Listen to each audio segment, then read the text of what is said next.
Assalamualaikum warahmatullahi wabarakatuh. Sahabat muslim yang dirahmati Allah, pernahkah Anda mendengar kisah tentang menantu yang hidupnya terasa sempit bukan karena pasangannya, melainkan karena ulah sang mertua? Seharusnya kehadiran mertua membawa ketenangan, kasih sayang, dan doa restu.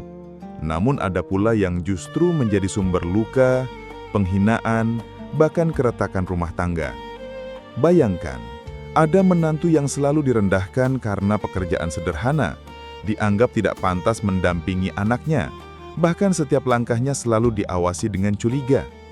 Ada pula mertua yang gemar menyebar fitnah, memprovokasi anaknya agar membenci pasangannya sendiri, hingga rumah tangga yang seharusnya sakinah malah hancur berantakan.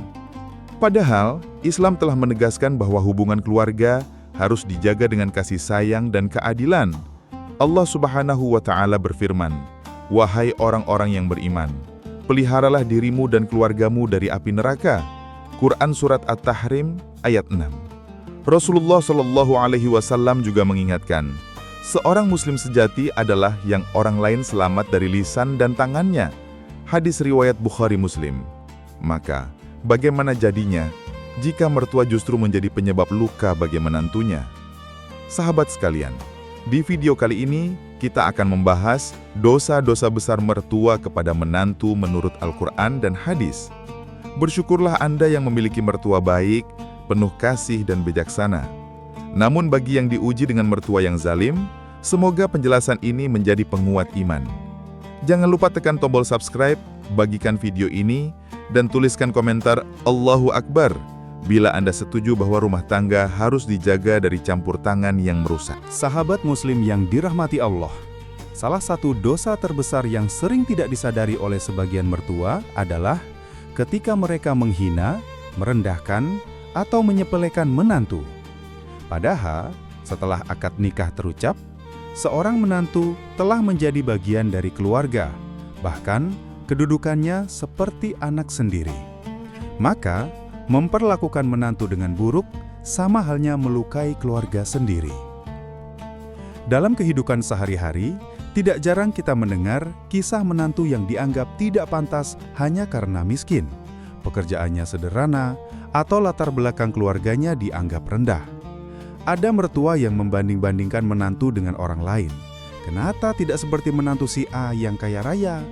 Atau kenapa pekerjaannya hanya itu-itu saja? Perkataan seperti ini bukan sekedar menyakitkan, tetapi juga bisa menghancurkan harga diri seorang menantu.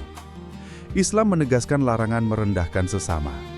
Rasulullah Shallallahu Alaihi Wasallam bersabda, "Cukuplah seseorang disebut berdosa apabila ia merendahkan saudaranya sesama muslim." Perhatikan baik-baik, cukup dengan merendahkan orang lain saja, Allah sudah menganggapnya sebagai dosa. Lalu bagaimana bila yang direndahkan adalah menantu yang seharusnya diperlakukan dengan penuh kasih? Al-Quran pun mengingatkan, "Wahai manusia, sesungguhnya kami menciptakan kamu dari seorang laki-laki dan seorang perempuan, dan kami jadikan kamu berbangsa-bangsa dan bersuku-suku supaya kamu saling mengenal. Sesungguhnya yang paling mulia di antara kamu di sisi Allah ialah orang yang paling bertakwa." Quran Surat Al-Hujurat ayat 13. Artinya, mertua yang menghina menantu karena tidak kaya, karena fisiknya tidak sesuai selera, atau karena keluarganya sederhana, sebenarnya sedang menentang aturan Allah. Sebab ia menilai dengan kacamata dunia, bukan dengan kacamata iman. Lebih dari itu, merendahkan menantu bisa berdampak besar pada keretakan rumah tangga. Menantu yang terus-menerus dihina bisa merasa tidak dihargai, kehilangan semangat, bahkan pada akhirnya membenci keluarga pasangan. Anak yang terjepit di tengah pun ikut tersiksa, bingung antara memilih pasangan atau orang tuanya. Inilah awal mula retaknya keharmonisan rumah tangga. Padahal, Islam mengajarkan kita untuk menjaga lisan.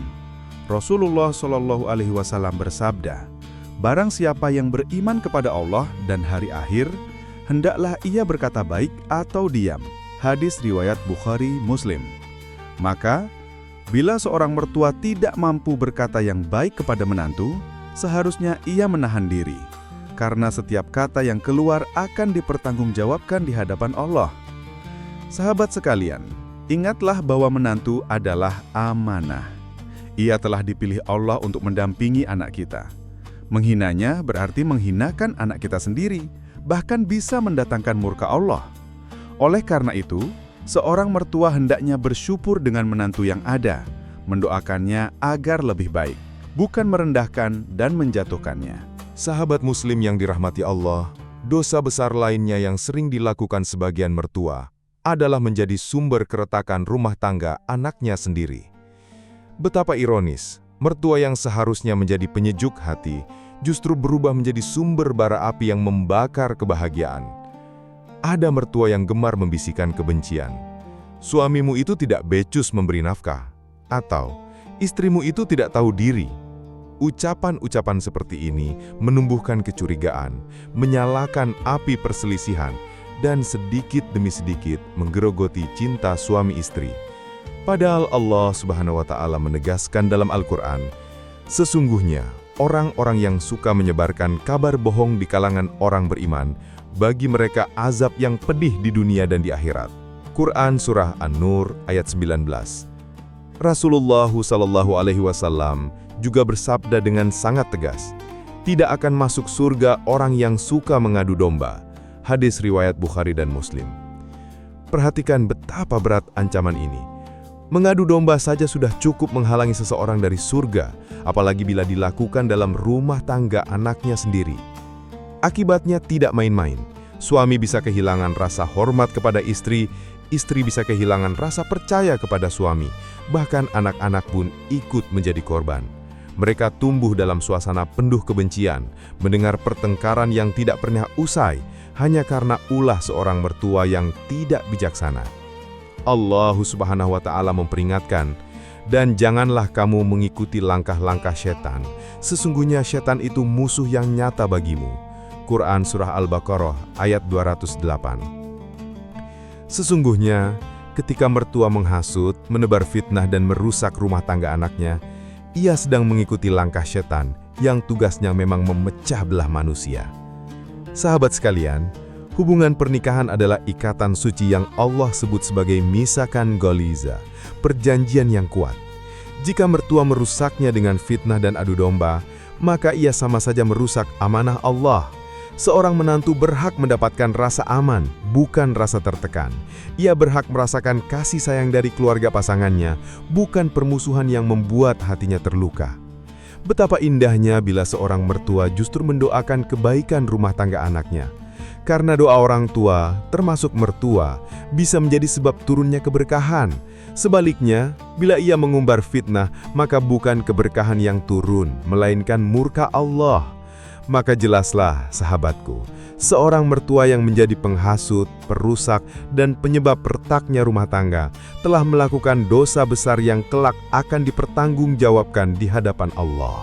Sahabat muslim yang dirahmati Allah, dosa lain yang seringkali dilakukan sebagian mertua adalah tidak berlaku adil dan berbuat zolim kepada menantu.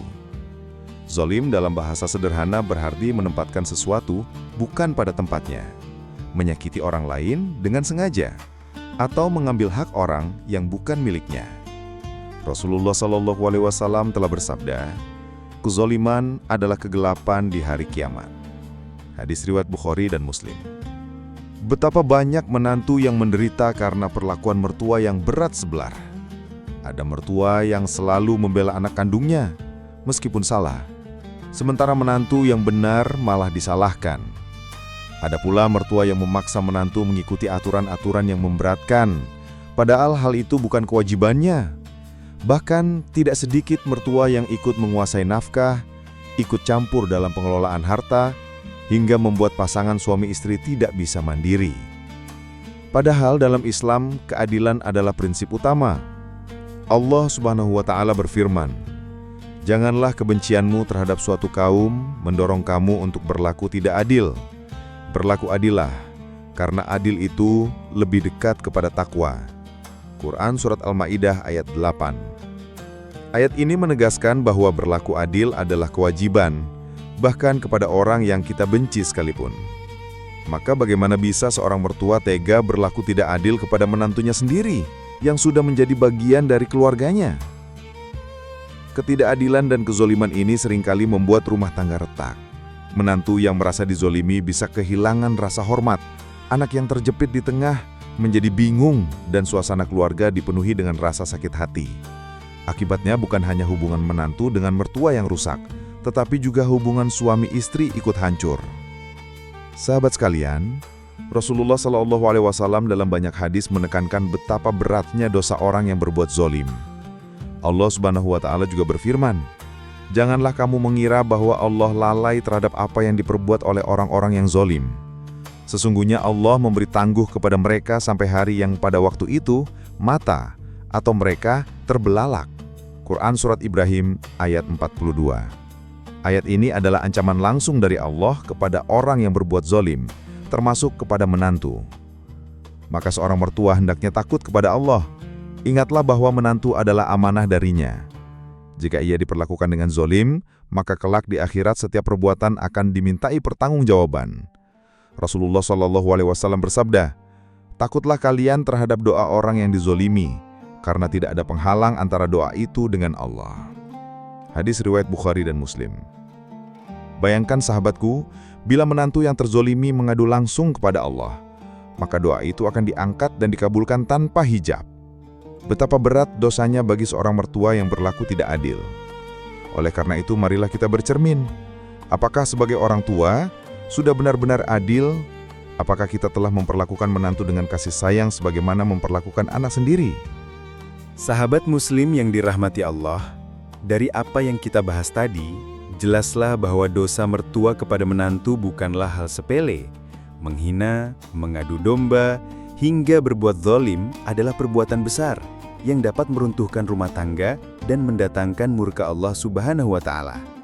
Padahal, tujuan pernikahan adalah menghadirkan sakinah, mawadah, dan rohmah, bukan justru menjadi medan pertikaian yang dipicu oleh orang tua sendiri. Bersyukurlah bagi Anda yang memiliki mertua yang penyayang, adil, dan selalu mendoakan kebaikan. Itu adalah nikmat yang luar biasa dan patut dijaga. Namun, bagi yang diuji dengan mertua yang zalim, tetaplah sabar. Perbanyak doa dan yakinlah bahwa Allah selalu bersama orang-orang yang sabar. Jangan lupa untuk subscribe channel ini, nyalakan lonceng notifikasi agar tidak ketinggalan kajian bermanfaat berikutnya. Bagikan video ini kepada keluarga dan sahabat agar semakin banyak yang tercerahkan, dan tuliskan komentar Allahu Akbar di kolom komentar sebagai doa dan harapan agar rumah tangga kita semua dijaga oleh Allah dari fitnah, kezaliman, dan perpecahan.